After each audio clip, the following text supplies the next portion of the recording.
پیارے دوستو، ایک ایسا باکس جس کا ذکر قرآن پاک میں موجود ہے اسے تابوت سکینہ کہتے ہیں۔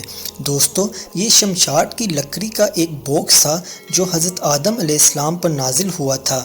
یہ آپ کی آخری زندگی تک آپ کے پاس ہی رہا، پھر بطور میراث یکے بعد دیگرے آپ کی اولاد کو ملتا رہا، یہاں تک کہ یہ حضرت یعقوب علیہ السلام کو ملا اور آپ کے بعد آپ کی اولاد بنی اسرائیل کے قبضہ میں رہا۔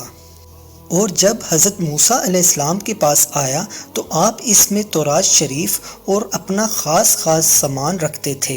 یہ بہت ہی مقدس اور بابرکت صندوق تھا۔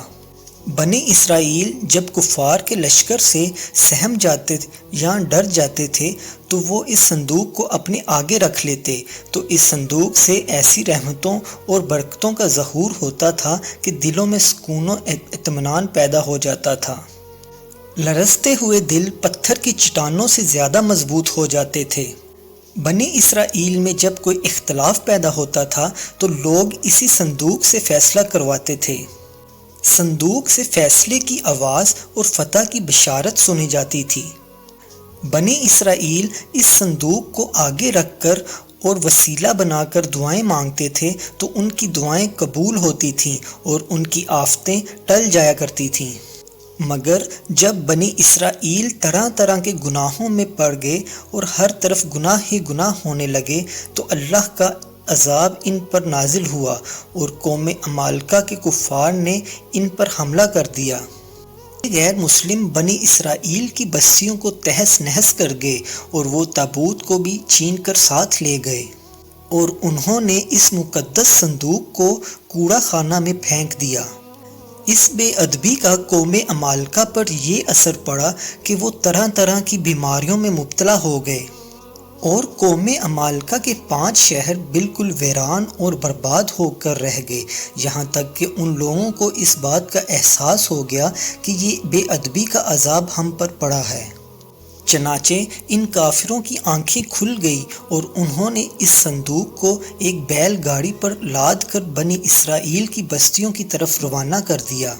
پھر اللہ پاک نے 4 فرشتوں کو مقرر فرمایا جو اس صندوق کو بنی اسرائیل کے نبی حضرت شمویل کے پاس لائے۔ اس طرح بنی اسرائیل کی کھوئی ہوئی نعمت ان کو دوبارہ واپس مل گئی۔ یہ صندوق اس وقت حضرت شمویل علیہ السلام کے پاس پہنچا جب حضرت شمویل علیہ السلام نے طالوت کو بادشاہ بنایا تھا، اور بنی اسرائیل طالوت کی بادشاہی تسلیم کرنے پر تیار نہیں تھے، اور یہی شرط ٹھہری تھی کہ مقدس صندوق آ جائے تو ہم طالوت کو بادشاہ تسلیم کر لیں گے۔ اس مقدس صندوق میں حضرت موسیٰ علیہ السلام کا عصا، ان کی مقدس جوتیاں اور حضرت ہارون علیہ السلام کا امامہ، حضرت سلیمان علیہ السلام کی انگوٹھی، تورات کی تختیوں کے چند ٹکڑے، یہ سب سامان اس صندوق میں تھا۔ پیارے دوستو، جو قوم اللہ اور اس کے رسول کی نافرمان ہو جاتی ہے تو اس قوم کی نعمتیں چھین لی جاتی ہیں۔ ایسے ہی جیسے بنی اسرائیل کے لوگ سرکش ہو کر خدا کے نافرمان ہو گئے تو ان کے جرموں کی نحوست نے ان کو یہ دن دکھایا کہ صندوق سکینہ کو قوم عمالقہ کے لوگ ان سے چھین کر لے گئے، اور بنی اسرائیل کئی برسوں تک اللہ کی اس نعمت سے محروم رہے۔